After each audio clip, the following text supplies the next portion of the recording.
കല്യാണരാമനില് ഒരു ഉരുളിയെടുക്കുന്ന ഒരു സീനുണ്ട്. അതില് ഇന്നസെന്റ് സാറ് കൈ നിട്ട ഡയലോഗ് ഒക്കെ ഉണ്ട്. അപ്പോൾ ഇതുപോലെ കല്യാണരാമൻ ഷൂട്ട് ചെയ്യുമ്പോൾ അതുപോലെ വേറെ എന്തെങ്കിലും രസകരമായ സംഭവങ്ങൾ ഉണ്ടായിട്ടുണ്ടോ?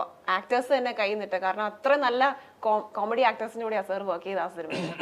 എനിക്ക് തോന്നുന്നു ഏതാണ്ട് ഞാൻ ചെയ്ത എല്ലാ പടങ്ങളിലും ആർട്ടിസ്റ്റുകൾ അവരുടേതായിട്ടുള്ള കോൺട്രിബ്യൂഷൻസ് പറയാറുണ്ട്. അത് പ്രത്യേകിച്ച് കോമഡി സിനിമകൾ ചെയ്യുമ്പോൾ ഇംപ്രൂവൈസേഷൻ അറിയാതെ വരും. അത് നമ്മൾ ആദ്യം തന്നെ അതിനെ നിരുത്സാഹപ്പെടുത്തിയാൽ പിന്നെ ഒന്നും കിട്ടില്ല. അതുകൊണ്ടിട്ട് ഞാൻ എല്ലാം എടുക്കും, എന്നിട്ട് ആവശ്യമുള്ളത് മാത്രമേ പടത്തിൽ വെക്കുള്ളൂ. പക്ഷെ മിക്കതും അങ്ങനെ കട്ട് ചെയ്ത് കളയേണ്ടി വരാറില്ല. കാരണം ഈ സ്പോട്ട് ഇംപ്രൂവൈസേഷന് കുറച്ചും കൂടി ഒരു ലൈഫ് ഉണ്ടാവും. ഇപ്പോൾ കല്യാണരാമനിലും പുലിവാൽ കല്യാണത്തിലൊക്കെ ഒത്തിരി സ്പോട്ട് ഇംപ്രൂവൈസേഷൻ ചെയ്തിട്ടുണ്ട്. അതിൽ ഏതെങ്കിലും ഒരു സീൻ പറയോ നമ്മുടെ പ്രേക്ഷകർക്ക് വേണ്ടി? അല്ല, അങ്ങനെ ഏതാണ്ട് അതിലും കോമഡി സീൻസിൽ എല്ലാത്തിലും എന്തെങ്കിലും ഒരു ചെറിയ ഇംപ്രൂവൈസേഷനെങ്കിലും. ഇപ്പോൾ ദിലീപ് ആവട്ടെ, സലീം കുമാർ, ഇവരൊക്കെ അതിൻ്റെ രാജാക്കന്മാരാണ്. അപ്പോൾ അവരെ ചെയ്യുമ്പോൾ ഓട്ടോമാറ്റിക്കായിട്ട് കയ്യിൽ നിന്ന് എന്തെങ്കിലുമൊക്കെ വരും. പിന്നെ നമ്മളൊന്ന് സപ്പോർട്ട് ചെയ്ത് കൊടുത്തു കഴിഞ്ഞാൽ സംഭവം. അതെ, ഒരു സീൻ കണ്ടിട്ടുണ്ട്, ദിലീപ് ചിരി കഷ്ടപ്പെട്ട് അടക്കി പിടിച്ചിരിക്കുന്ന, അങ്ങനെ പല സീനുകളിലും ഉണ്ടല്ലേ സിനിമയിൽ.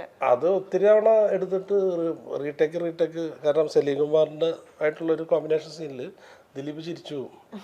പിന്നെ ഒരു ലാസ്റ്റ് അത് ഓക്കെ വെച്ചു. അത് ഇപ്പോഴും സിനിമയിലുണ്ട്, ചിരിക്കണത് കാണാം നമുക്ക്. നമ്മൾ ആ സീനിൽ സലീമിനെ നോക്കുള്ളൂ. ഇപ്പോൾ ഞാനത് ഇൻ്റർവ്യൂവിൽ പറഞ്ഞിട്ടില്ല കേട്ടോ. രാത്രി 2 മണിക്ക് ഷൂട്ട് ചെയ്യാം പുലിവാൽ കല്യാണം. അപ്പോൾ അടുത്ത സീൻ എടുക്കുക. അന്നൊക്കെ 2 മണിക്കൊക്കെ, രാത്രി 2 മണിക്ക് ഒരു സീൻ കഴിഞ്ഞ് അടുത്ത സീനൊക്കെ എടുക്കും. ഇപ്പോഴും അത് നടക്കാറില്ല.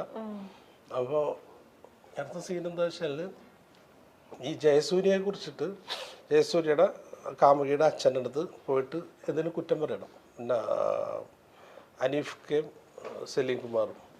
അപ്പോൾ രാത്രി ഈ പറഞ്ഞ സമയത്ത് ഞാൻ സലീമിനോട് പറഞ്ഞ എന്തെങ്കിലും 2-3 പുതിയ വാക്കുകൾ കണ്ടുപിടിക്കുക, ഞാൻ ഈ ഷോട്ട് എടുത്തിട്ട് വരാമെന്ന് പറഞ്ഞിട്ട് ഞാൻ പോയി ആ ഷോട്ട് എടുത്തിട്ട് വന്ന് അടുത്ത ഷോട്ട് വെച്ചപ്പോൾ പുള്ളി പറഞ്ഞാണ്, അവൻ ഒരു ആഗോള ആഭാസനും സാമൂഹിക പ്രക്ഷുബ്ധനും വിഞ്ചർ ഹൃദനുമാണെന്ന്. എനിക്കെന്നെ മനസ്സിലായി. പക്ഷേ ആ സന്ദർഭത്തിന് യോജിക്കുന്നതും തിയേറ്റർ നല്ല ചിരി കിട്ടി. അപ്പോൾ അതൊക്കെ അവർ വിത്തിൻ സെക്കൻഡ്സാണ് ഈ സാധനങ്ങൾ വരുന്നത്. അത് നമ്മളുടെ എല്ലാവരും, ഇപ്പോൾ ബൈജു തന്നെ ഇമ്പ്രൂവൈസ് ചെയ്യാറുണ്ട്, എല്ലാവരും ഇമ്പ്രൂവൈസ് ചെയ്യാറുണ്ട്. അപ്പോൾ ഞാനൊരു നിങ്ങളെ ഓർക്കാൻ പറഞ്ഞിട്ട് പെട്ടെന്ന് ഓർമ്മ വന്നത് പറഞ്ഞു. ഇംപ്രൂവൈസ് ചെയ്തിട്ടേ രക്ഷയില്ല, ഇംപ്രൂവൈസ് ചെയ്യാതെ കൂടെ സർ, ഇതുപോലെ കോമഡി ചെയ്യുന്ന സമയത്ത് ചിരി നിർത്താൻ പറ്റാതായ അവസ്ഥ എന്തെങ്കിലും ഉണ്ടോ? ചിരി നിർത്താതെ ഷോട്ട് കട്ട് ചെയ്യാൻ പറയാതെ അങ്ങനെ പോയ അവസ്ഥ? അത് ഒരുപാട് സിനിമകളിൽ പറ്റിയിട്ടുണ്ട്.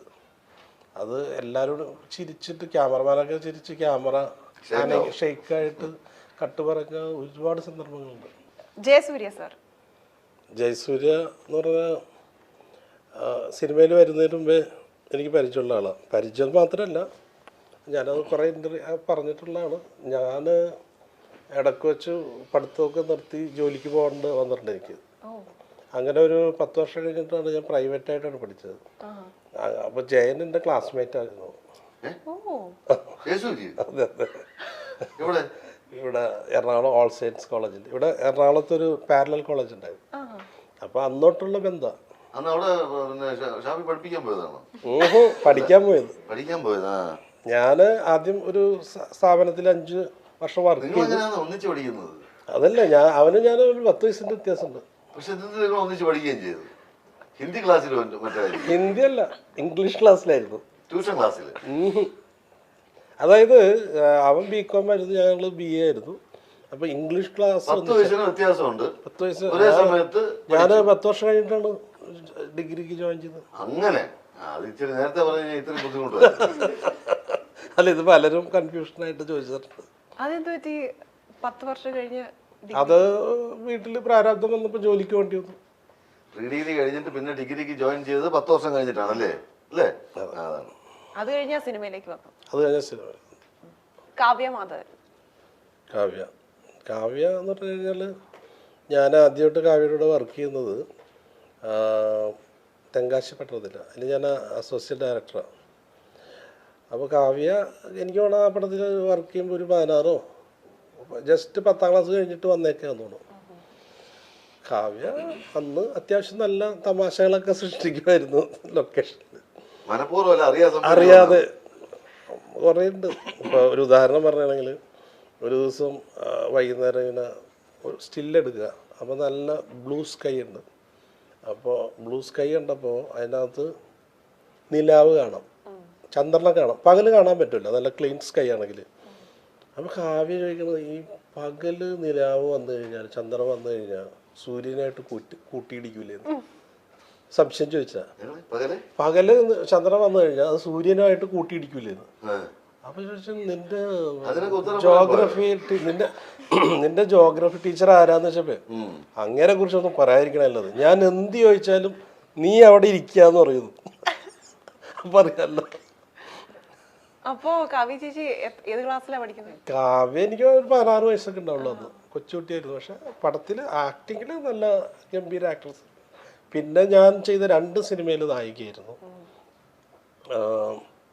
പുലിവാൽ കല്യാണത്തിലും വെനീസിലെ വ്യാപാരിയിലും. വളരെ നല്ലൊരു ആക്ട്രസ്സാണ്. ഒരുപാട് നല്ല കഥാപാത്രങ്ങൾ കിട്ടി, ഒരുപാട് ആരാധകർ ഉണ്ടായിരുന്നു.